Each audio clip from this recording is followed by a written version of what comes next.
Hello friends, welcome back to info talk show. നമ്മുടെ പുതിയ വീഡിയോയിലേക്ക് എല്ലാവർക്കും സ്വാഗതം. ഈ ഒരു വീഡിയോയിലൂടെ നമ്മൾ നോക്കാൻ പോകുന്നത് സ്വദേശ് മെഗാ ക്യൂസാണ്. അപ്പോൾ സ്വദേശ് മെഗാ ക്യൂസിന് ചോദിക്കാൻ സാധ്യതയുള്ള നമുക്ക് പ്രതീക്ഷിക്കാവുന്ന കുറച്ച് ചോദ്യങ്ങളും ഉത്തരങ്ങളും ഈ ഒരു വീഡിയോയിലൂടെ നമുക്ക് ഡിസ്കസ് ചെയ്യാം.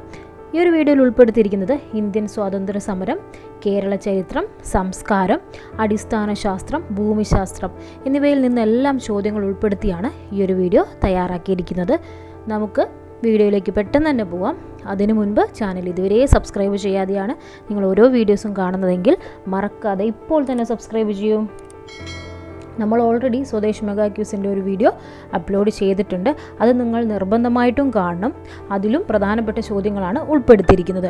നമുക്ക് ഒരു മാർക്ക് പോലും മിസ്സാക്കാനില്ല. അതുകൊണ്ട് എല്ലാ ചോദ്യങ്ങളിലൂടെയും നമ്മളൊന്ന് കടന്നു പോകേണ്ടതുണ്ട്. ഓക്കെ ആണല്ലോ? അപ്പോൾ വീഡിയോയ്ക്ക് ഹൈപ്പ് കൊടുത്തോളൂ. നമുക്ക് പെട്ടെന്ന് തന്നെ ഒന്നാമത്തെ ചോദ്യം നോക്കാം.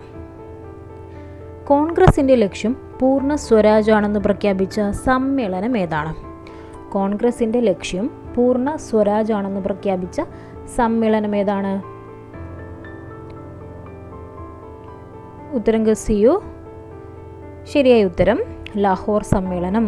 1929 ലാഹോർ സമ്മേളനമാണ് കോൺഗ്രസിൻ്റെ ലക്ഷ്യം പൂർണ്ണ സ്വരാജാണെന്ന് പ്രഖ്യാപിച്ചത്. ഓക്കെ ആണല്ലോ? അടുത്തത്, പൂർണ്ണ സ്വരാജ് പ്രഖ്യാപനത്തെ തുടർന്ന് ഇന്ത്യ സ്വാതന്ത്ര്യദിനമായി ആഘോഷിച്ചത് എന്നാണ്? പൂർണ്ണ സ്വരാജ് പ്രഖ്യാപനത്തെ തുടർന്ന് ഇന്ത്യ സ്വാതന്ത്ര്യദിനമായി ആഘോഷിച്ചത് എന്നാണ്?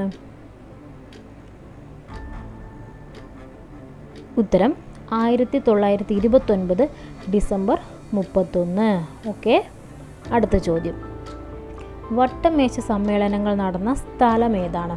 വട്ടമേശ സമ്മേളനങ്ങൾ നടന്ന സ്ഥലം ഏതാണ്? 3 വട്ടമേശ സമ്മേളനങ്ങളാണ് നടന്നത്. എവിടെ വെച്ചിട്ടാണ് നടന്നത്? ഉത്തരം ലണ്ടൻ. 3 വട്ടമേശ സമ്മേളനങ്ങളും ലണ്ടനിൽ വെച്ചാണ് നടന്നത്. അടുത്ത ചോദ്യം, ഗാന്ധിജി, സരോജിനി നായിഡു തുടങ്ങിയവർ പങ്കെടുത്ത വട്ടമേശ സമ്മേളനം ഏതാണ്? ഗാന്ധിജിയും സരോജിനി നായിഡുവും പങ്കെടുത്ത വട്ടമേശ സമ്മേളനം ഏതാണ്?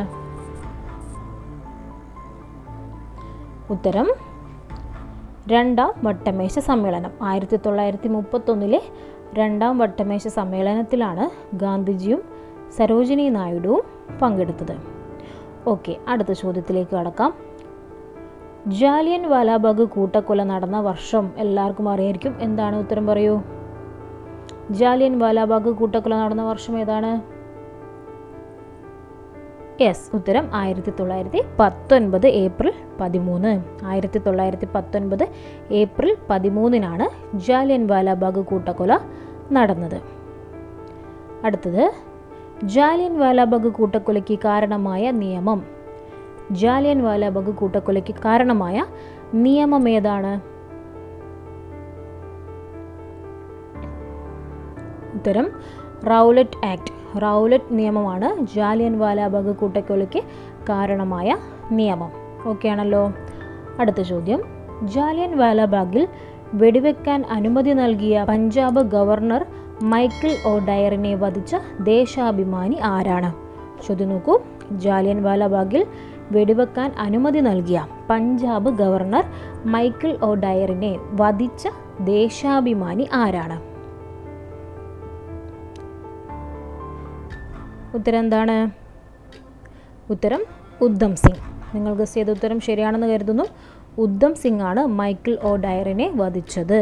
ഓക്കെ.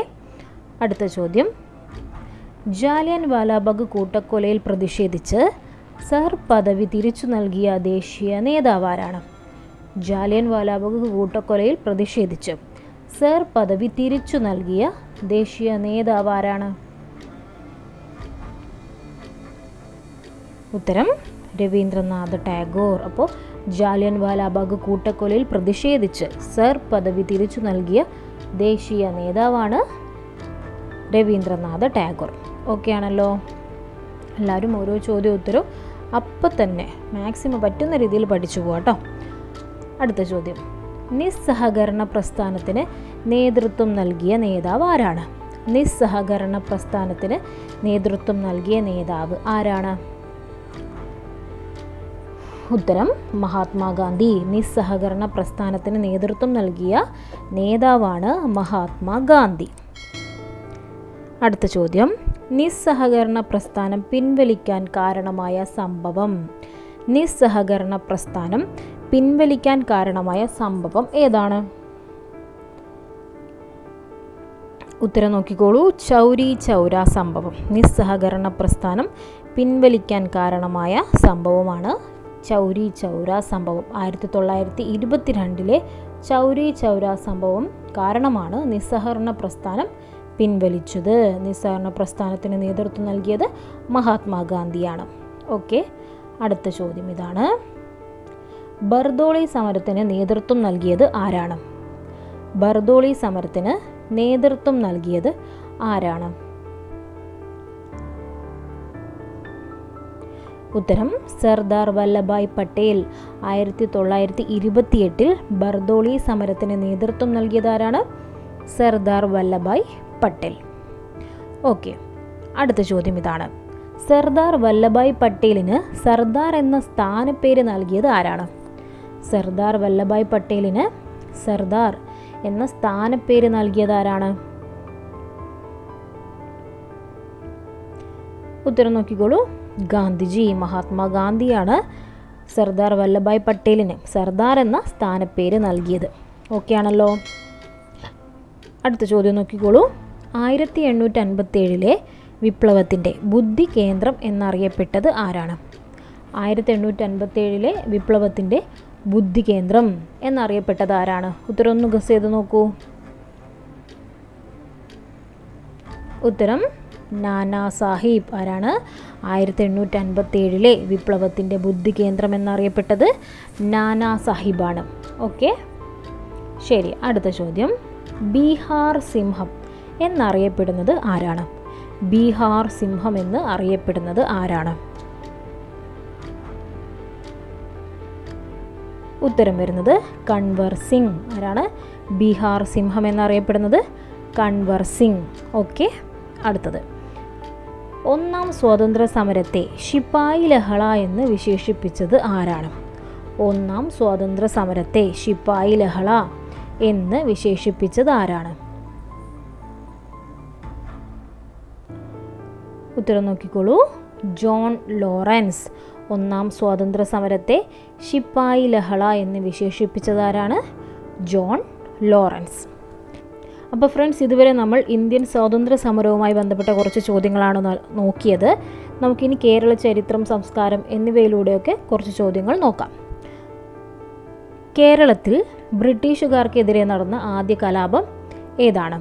കേരളത്തിൽ ബ്രിട്ടീഷുകാർക്കെതിരെ നടന്ന ആദ്യ കലാപം ഏതാണ്?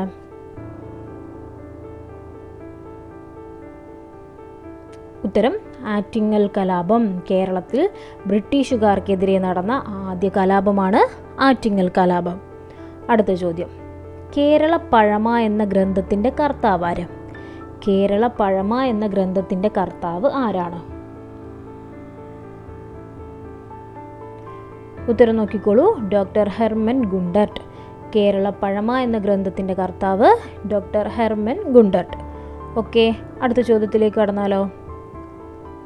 കേരളത്തിൻ്റെ നവോത്ഥാന നായകൻ എന്നറിയപ്പെടുന്നത് ആരാണ്? കേരളത്തിൻ്റെ നവോത്ഥാന നായകൻ എന്നറിയപ്പെടുന്നത് ആരാണ്? ഉത്തരം ശ്രീനാരായണ ഗുരു. ആരാണ് കേരളത്തിൻ്റെ നവോത്ഥാന നായകൻ എന്നറിയപ്പെടുന്നത്? ആരാണ്? ശ്രീനാരായണ ഗുരുവാണ്. അടുത്ത ചോദ്യം ഇതാണ്. കുണ്ടറ വിളംബരം പുറപ്പെടുവിച്ചതാര്? കുണ്ടറ വിളംബരം പുറപ്പെടുവിച്ചത് ആരാണ്?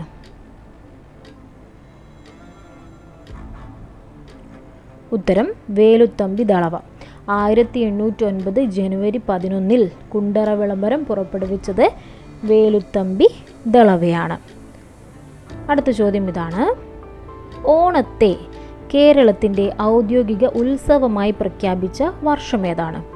ഓണത്തെ കേരളത്തിൻ്റെ ഔദ്യോഗിക ഉത്സവമായി പ്രഖ്യാപിച്ച വർഷമേതാണ്? ഉത്തരം 1961. 1961 ഓണത്തെ കേരളത്തിൻ്റെ ഔദ്യോഗിക ഉത്സവമായി പ്രഖ്യാപിച്ചത്. അടുത്ത ചോദ്യത്തിലേക്ക് കടക്കാം. തൃശ്ശൂർ പൂരം ആരംഭിച്ചത് ആരാണ്? തൃശ്ശൂർ പൂരം ആരംഭിച്ചത് ആരാണ്?